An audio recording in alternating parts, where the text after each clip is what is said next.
The Birdman. Peace and Black Power. Welcome to another edition of Babatv, House of Consciousness. It's my absolute privilege to be in the company of this brother who goes by the name of the Dark Brother Terrain, who goes by the name of they call him the Dark Lord. This brother is a master occultist, as you know. That is a part of our sciences, and I've always been interested and intrigued. And since this is white folks Halloween, so to speak, I think what better time than to have this brother expound a little bit on the occults, sciences, and tell the people a little bit about himself, brother. Peace, peace. Thanks for having me on the platform, Babatv. Shouts out to Babatv everywhere.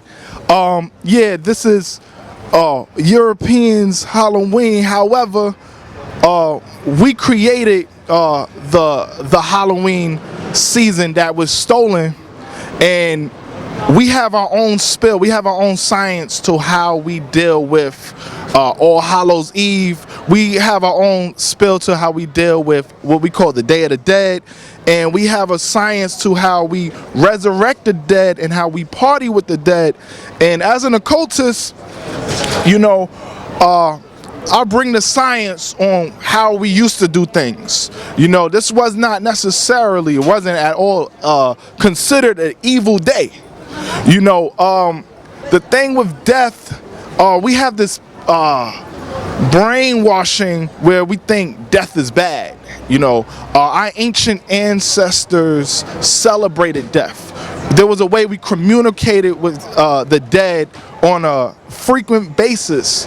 There's a way we went to the cemetery to honor our dead ancestors. Even our ancestors that were even known as rejects, we had a way to honor them and still give back to them because they lived here before. You know, so that's what the Halloween thing is all about. You know, it's called originally Samhain. All right, it's a Native American holiday. All right, and around that time, it was known as the thinning of the veil. All right, between the unseen or the dead and the alive. And when that veil thinned, you know, there was a countdown. This is where you got the Halloween season, the countdown into the 31st. And during that countdown, we would start getting into recording our ancestors, you know, journaling our dreams, you know, remembering our loved ones who died. And then we would wear all white, and then we would wait till that veil fully thinned, and then we would party with our ancestors. So I know they have the gay day, Day of the Dead, on November 2nd. You know what I'm saying? October 31st is the beginning.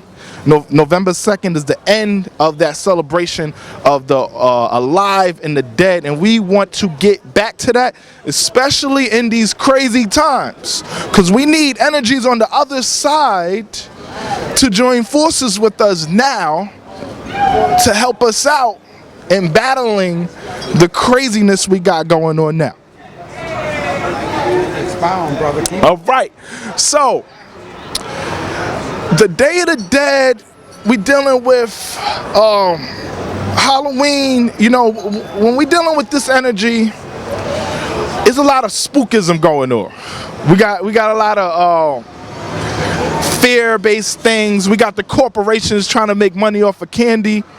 You know, what's funny about that is that candy, you're right, sugar shuts down your third eye. Your third eye shut down. You can't connect with spirits in the dream realm. All right? When your third eye is shut down, you can't get in tune with when your ancestors are trying to give you messages. So now your third eye shut down, you got all this candy, your children have the candy, and their third eye is open the most, all right? Because they're not plagued with as much sugar as we've been plagued with. Now, the ancestors, their opportunity to reach out to you is shut down. All right, we have the costumes. Right now, you got is really a mockery of Native American reverence to ancestors, right? So the Europeans, what they did, they pretty much took this day, twisted it, but the energy of the day, it's never going anywhere. Halloween is like the only day that I can acknowledge that, whether you acknowledge it as a holiday, whether you celebrate it or not, when you step outside, you feel some shit. You feel it. Then you start seeing everybody walking around. You know it's something in the air. That's because the veil is thinned. All right? We're supposed to do rituals on that day. You know, we're supposed to be contacting our ancestors. We're supposed to be in the cemetery. You know, we're supposed to be giving respect to the cemetery elders. All right, this is when you get into the Baron Samedi energy and the Mamin Brigitte energy. You know, we have guardians of the cemetery that sanction you to be in the cemetery. You know, this is things we should be looking into from now until the 31st. You know, so if we're going to deal with the energy on October 31st, we got to really research what it's really about. Not get caught up in the costumes and the candy and trick-or-treating. We want to teach our children this. You know, it's a very powerful day, a day you can't ignore, you know what I'm saying? People die in really interesting ways on Halloween. And that is because the ancestors is coming through and they taking somebody back home. They taking a few people back home. You know, it's like Juve. You know, every Juve, somebody going back home.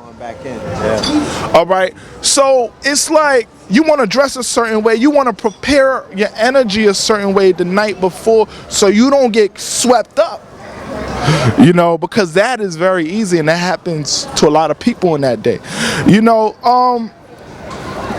Halloween, it's for occultists, this is like our Super Bowl. You know, this is our big day. You know what I'm saying? We're dealing with the skull and the bones. We're dealing with sorcery, ancestor worship. We're dealing with that moon energy. You know, we're conjuring that energy of the moon. There's a big ritual that we want to do. You know what I'm saying? So that's how occultists, or black occultists rather, is going to see Halloween. We're going to utilize it. We're not going to play games. We're not going to stay home and be afraid either. You know, I want to get a lot of people away from fear when it comes to things like Halloween. You know what I'm saying? Or the dead. You know, our ancestors, you know what I'm saying, if we go to Kemet or wherever, the thing that they dealt with the most was the ancestral realm. You know, in each and every culture that our ancestors was in, they had an organized way of dealing with the dead. You know, we had funerary rites. Things like this we need to get back into.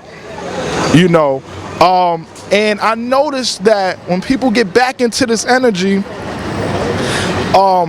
they're more in tune with this plane. All right, we can get wisdom from the dead. You know, they lived before. Yeah. They're very wise. You know.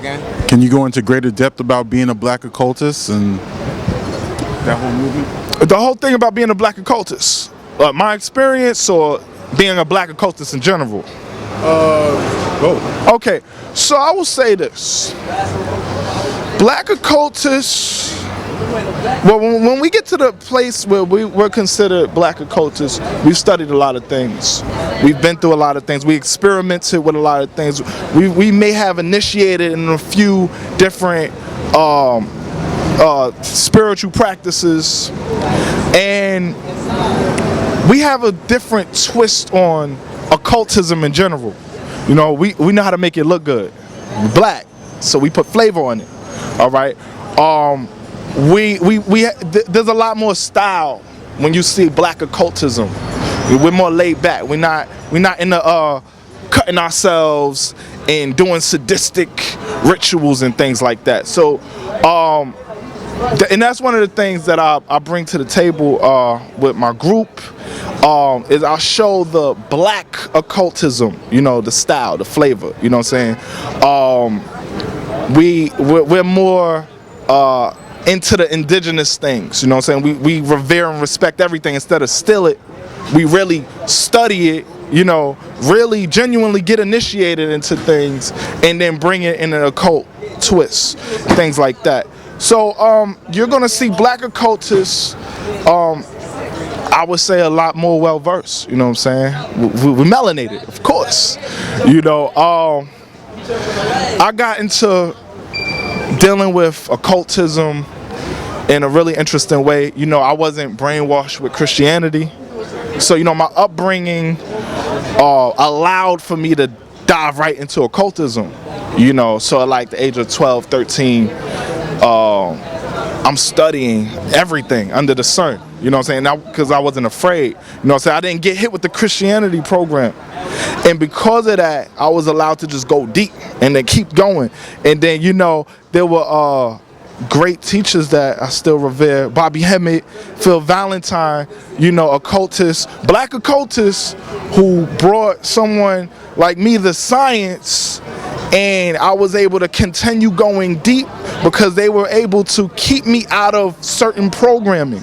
So, you know, good, you know, shout out to all of our black occultists that we had. Dr. Delbert Blair, you know, we don't give them enough honor and respect. You know, you know, they impacted a lot of us that are speaking right now. You know what I'm saying? You know, it's just crazy to see them not being honored as they should. You know, I think black occultism put the conscious community in a direction where people were not even afraid to talk about things anymore, because they would just go, and they wasn't afraid of anything. You know, went against the taboo, and these are at times where people were not doing that. You know, so yeah, you know, I studied. You know, I've been initiated to a few things, and I kept going, and I just went into the occult. You know, hidden darkness. You know, occultists are they're not afraid of a lot of things because they go into things that people fear. You know, they're scholars. You know, and they know how to move. So there's you know, occultists extract secrets, and there's a tact that they have to have. So one of the things with occultists are very modest. You know, because they need some secrets. You know what I'm saying? They know how to put back into what they learn. So this is why you see me just teaching or just giving out information. You know what I'm saying? Because the way it was given to me, you know, I feel that I gotta just release it. Do you feel there's any correlation between the occult and ancient Kemetic teachings? As a lot of people say with the occult, they're just using our sciences for their own benefit, not the black occult necessarily, but can you speak on that?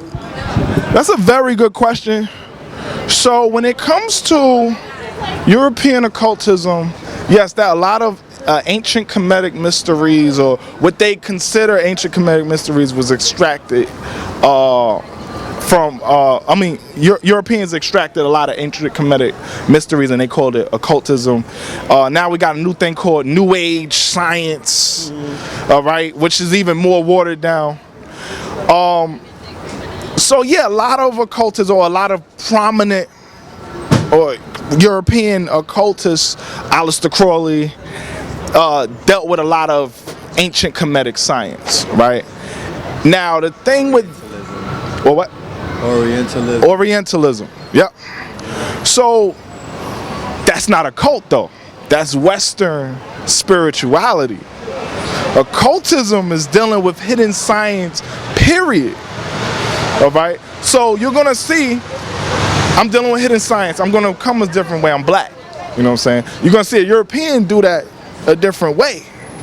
So you know, the word occult means hidden. All right, we're dealing with hidden science, we're dealing with mysteries, and of course, occultism itself was in the ancient Kemetic mystery schools. European folklore, right, with the trick-or-treat and candy and everything like that. The thing is, when our ancestors did certain things, it freaked Europeans out. And that causes confusion. And then Europeans, because they were not trained at that time, they just put that confusion out. And we still got that going on today, you know what I'm saying? When a lot of our ancient Kemetic rituals are described, you know, and you read it from a European book, you're like, what? You know, King Tut did this, you know, he jumped around this and ran into this 3 times. And when we really get the spill on things, we're like, no, this is way off. Really All Hallows Eve. Yeah. That's the real name. Yeah. It's all just the European distortion. It's all European distortion. So, you know, when we deal with Halloween, we have to stick on All Hallows Eve.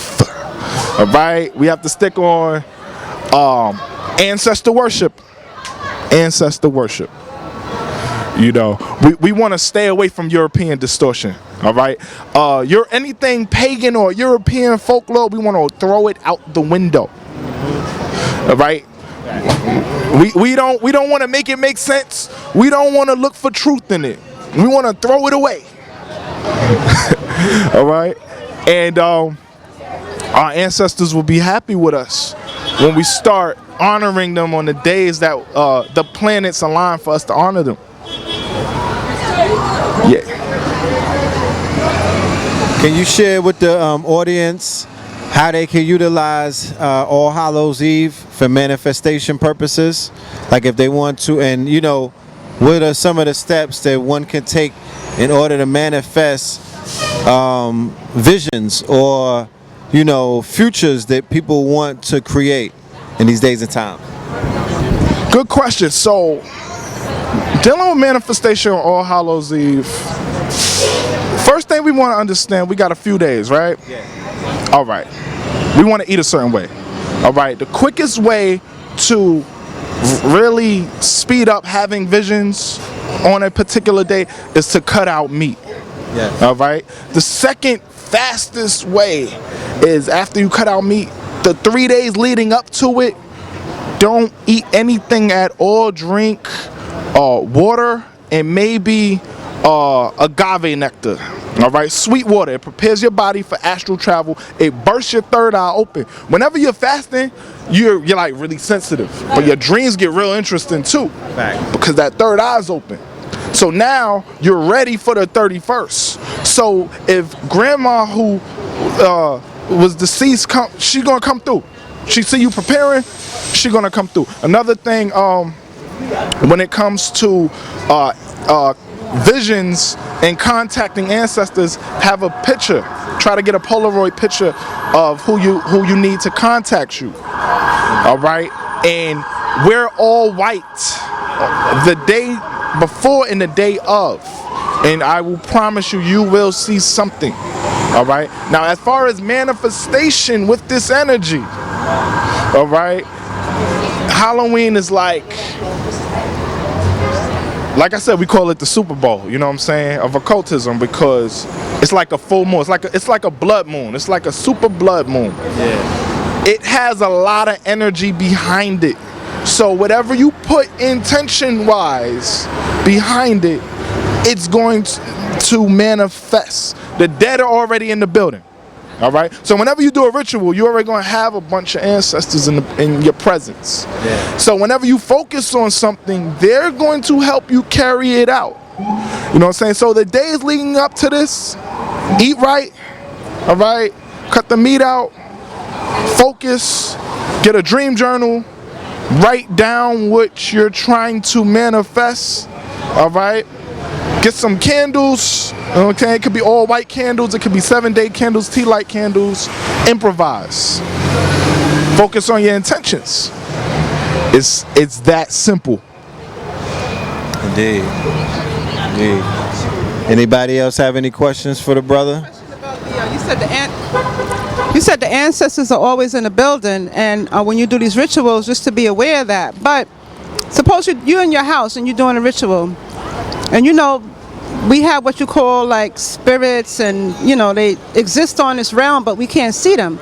So would you say that if you've already had like some paranormal experiences in your home, You're not sure if these are your ancestral allies or whomever, but they're there. So how do you banish them and how do you vanquish them during this ritual you're speaking about? I love that question. All right, so there's layers to banishing. White sage is always a must, right? Then we got dragon's blood. Burn that.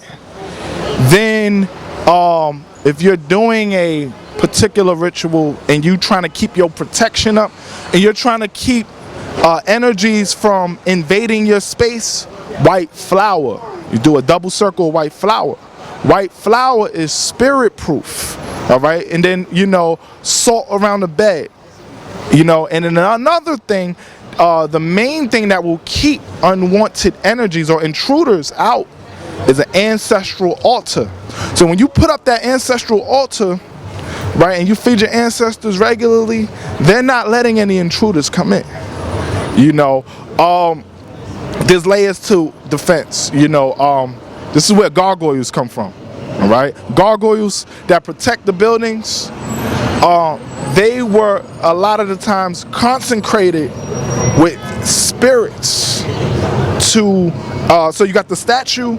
You put a energy in a body of energy into the. Remember, those buildings have skeletons at a 45-degree angle. The majority of those buildings are built on top of dead people. So it's a blood ritual. Yep, blood ritual as well. So, you know, with us, right, we could get Kinetic statues. All right, Heru. You know, Heru Kuti. You know, Ogun Shango. And those energies, you sit them at like the door, you know, or the entrance. And then now something that may be an intruder will go right back away. And that's before they even get close to your bedroom, because now you got the white flower, the sage and everything like that. And also keep your energy cool. You know what I'm saying? A lot of people, they come in the house and they got their shoes on, those shoes, you've been outside. You got spirits following you. Taking your shoes off before you go in the house, that's ancient ancestral practice. You know what I'm saying? Remove your clothing, sage down. One more question. What's the purpose of throwing salt behind over your shoulder? What is that supposed to do? I'm not familiar with that particular ritual. That's the right. Yeah. Oh, may I ask what's your name? And how can I find you on Instagram, Facebook? My name is Terrain Hicks. I go by the Dark Lord. You can find me on YouTube at Dark Lordism, or you could YouTube me, and I'm on Instagram as well. What's your spiritual persuasion? Are you Kinetic? Are you into the Orishas? Are you into the what else? Well, I'm not even going to ask about Hebrew Israelites. That's going somewhere else. I dealt with a little bit of everything, you know, a little bit of everything. I'm an occultist. I'll probably consider myself a spiritualist, meaning I deal with a lot of things. I initiated into a few real orders and things like that. So I'm on the path of just going, you know. Would you consider yourself a priest? There is a society in which I would consider myself a priest. I've dealt more in the secret society way of things. So, occultists, one thing with us, we'll share a lot of information, but we won't always talk about what we deal with. That's another thing that a lot of us need to do. I'm seeing online a lot, people in our sacred arts going, I'm into blah, blah, blah, blah. And what we deal with is supposed to be a secret. And that keeps our enemies from learning our science. You know what I'm saying? Because this is what they do. They sit back, they study, they watch, and they go, oh, word, they practice this. And then they go pay somebody to practice, to teach them what we know. So a lot of what I do, I'm not going to talk about what I've initiated in. We need to do that. We need to keep our magic also in our family. We need to keep it in our bloodline. We need to teach it to our children, and we need to pass it down. It's very important, so I'm happy about those questions. Harlem is back. I'm glad you said that, because when I start doing my rituals, my children think I'm into witchcraft, but I have to let them know, no, this is Nubian magic that I'm working with, and it works all the time. Not some of the time, but all the time. You know, They watching Disney, What- Nickelodeon, and all of that with them Yeah. people. I'm just saying on Nickelodeon, on Disney, on all of these channels, the pale children are doing magic. The children are sitting down watching that go down, not questioning that. You come in the crib with the stones and with the shades. They like, what you doing? What God? No, goddammit, the shit that you've been stuck in front of TV, they biting this. This the real deal in front of, you know what I mean? Let me say something. Guess what? My aura is so powerful that guess what? My son used to complain about me burning sage all the time. He's getting used to it now. He don't even complain no more. So this is how powerful I know I'm becoming, because I have a right to be that powerful. I'm stepping into my power because I'm in line and in tune with my ancestors, and they have power. So therefore I have power. I'll shade to that. The funny thing is, when we getting into our rituals and things like that, and our family members starting to see us, we have to lead by example. If they like how our finances are, and they like how we dealt with a situation, and they like how we're not in trouble often, they're going to inquire and they're going to want to get down with it. So, you know, those of us who are into this science, we gotta be the best example because we know it works. And the thing that I notice about your group that you do is you deal with abundance, you deal with prosperity, you deal with money and manifestation, you know what I mean, as a means to, you know, as a means to utilizing the power of the numbers. Because you're tapping into a network, you have a lot of members, so you're tapping into the fact that we live in a holographic mental universe, and if all of us think about one thing or envision something at the same time, taking advantage of the now, meaning that 1,000 people have, because he does live streams, 1,000 people show up live at once, they're in the same building, it's energized, it's energetic, it's magnetic. And then you say, yo, let's all focus on this, on these Benjis. Let's all focus on this money raining on us. Let's all just focus on this abundance. And I see you have testimonials where people come to you. I don't want to put your business out there, but you received a very large donation the other day because he's on social media a lot and he puts his information out there. He's transparent. There's transparency in what that's what social media affords us these days. So speak to the people about the importance of this abundance and not being, because we had a video earlier speaking out against poverty-minded consciousness and all of the wicked ways that it tries to manifest in this community where people are trying to make you live in lack, live in scarcity, and live in all kind of ways where you're not going to want to manifest. You're going to feel guilty for growing. So talk to that, please. Yeah, there's this poverty consciousness where money is evil and the root of all evil and it's fiat. And it's like, so what if it's fiat? We still use it as a tool. And if we can get 1,000 people to come together, like he said, online and think about money and put energy into it, we will surely manifest it. And this is something I've been doing for months straight, and it's been working for a lot of people. You know what I'm saying? And the thing is, we can get way more people to think like this. You know, this poverty mindset it's a sickness. It's a disease, and we gotta separate ourselves from it, period. So even with our magic, they want to hex people all day, or they want to go against another spiritual house, or it's this form of sorcery against this one. It's like, yo, let's get money. All right, I could take your science, we could take this science. We could have 100 priests in one area and be like, yo, let's make Harlem, Black Harlem, rich. You know, let's 1,000 of us show up in one spot in Harlem and do a real ritual and manifest. That's all we need to do. It's simple. It's easy. It's just the disease, that poverty consciousness, that poverty mindset. We got to run away from that. You know, and when we get on that money wave, anyone around us who is not with it, get away from them. You know, that's the funny thing. You know, in our group, the money is spreading like a virus. That's a good thing. The money's spreading. All right. You know, that money wave is just rubbing off. And this is the thing, it's like, when you find yourself around a bunch of broke people, it's a wrap. It's coming on your aura. It rubs off. So does money. You know what I'm saying? People who make money understand this. You know, so yeah, the importance of group think, group rituals, for our betterment in general, that's where it's at.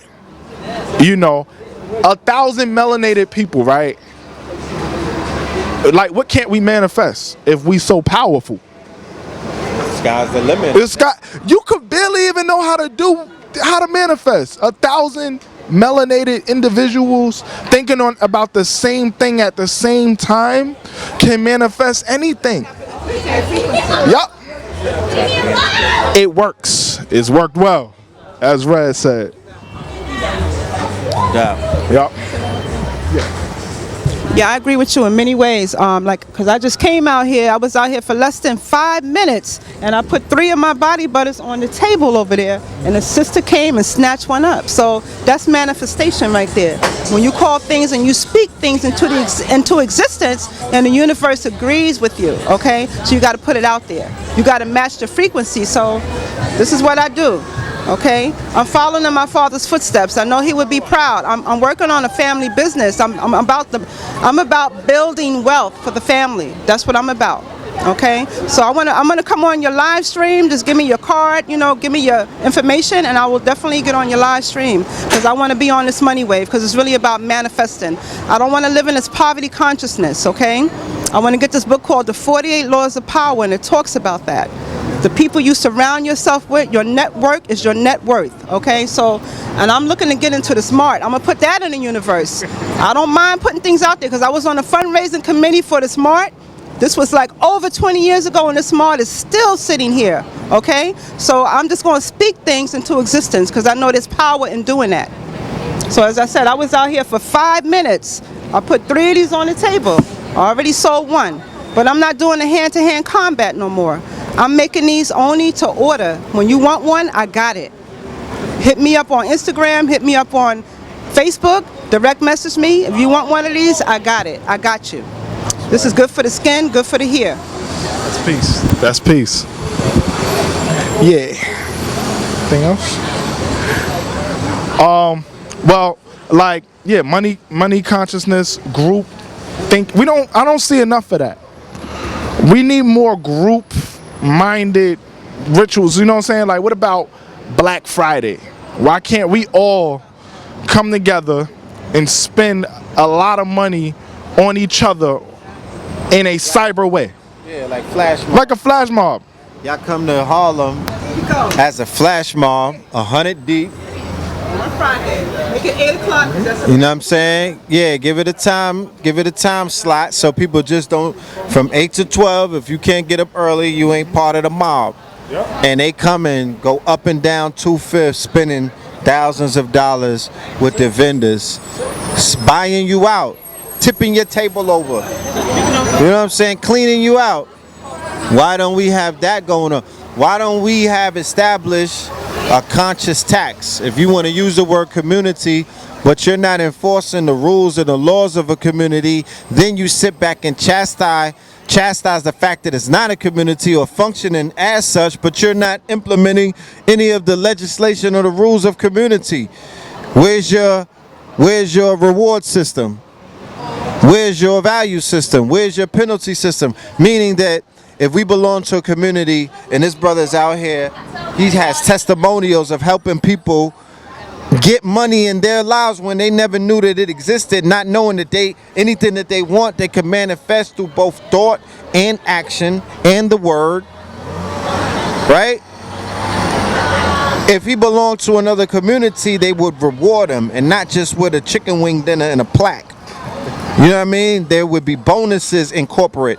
They would be, you know what I'm saying? He will receive budgets and other things in other places. You know, we have to implement a lot of these things, and I think that one of the steps that we should begin to take, like the brother was saying, is groups of people who are going to come together to support other people in the things that they're doing. that has been proven through time immemorial to be effective. It's not like some shit that you have to speculate. No, these are, you're coming in to help foundation. We don't have that. We need to bring that into fruition. So I respect what the God is doing. I understand that the world that we live in, this world that everybody's trying to figure out, the occultists are the ones who are giving you the missing keys to figure it out. You just can't study history and figure this one out. You just can't be studying etymology, civics, economics. You know what I'm talking about? No. You have to get with the people who are talking about the what? Unseen, right? Yep. The unseen application. Exactly. You know, we want to start. All right, after you read the history books and all of that, and the all right, so what's the application? All right, how we moving? What we doing? All right, what's the move? What's the plan? What's the operation we on? Yeah, what's the op? All right, you know, I know the European uses an operation for every damn thing. We need operations out here. You know what I'm saying? Operation make Black Harlem rich. Let's do this in 3 months. So every month, like he said, we come out and we just spend bread. We pick a day. The word spin, somebody taught me to correct my lexicon. Okay. The word spin is almost like the word spent. You know, in a biblical narrative, and they say he spent his seed, meaning that he spent it, you wasted it, right? The lexicon that we should adopt is circulate. I like that. So we come out here with $20,000 and we circulate it amongst each other.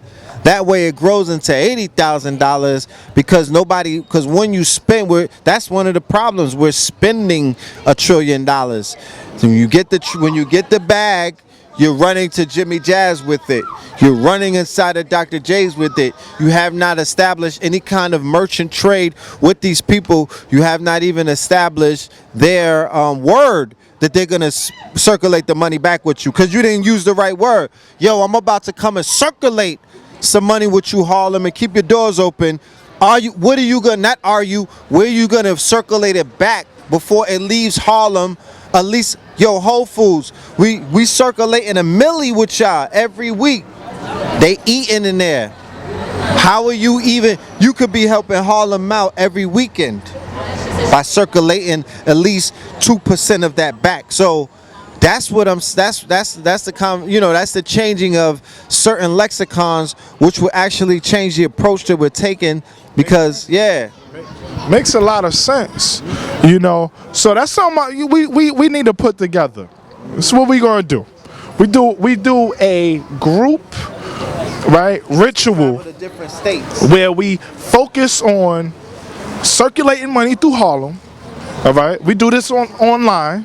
All right, so we could be everywhere, any and everywhere doing it. All right, we do like a real powerful mantra. We all visualize the same thing, and then we pick a date. You know what I'm saying? And when we're doing that ritual, we're going to make sure the money that we're going to circulate is right there. All the dollars is right there. And we're going to take those dollars that we already put intentions on, and we circulate it all through Harlem, Black Harlem, and watch what happens in 2 to 3 months. I guarantee you this whole scene will change. I guarantee you everybody walking around here that's melanated is gonna have a smile on their face. Yeah, we're gonna put juju on Black Harlem. I'm with it. Word. I got you. All right. Well, thank you, brother, for giving us this wellstream of knowledge, and thank you for giving me the privilege of interviewing you on Babatv. Thank you, my brother.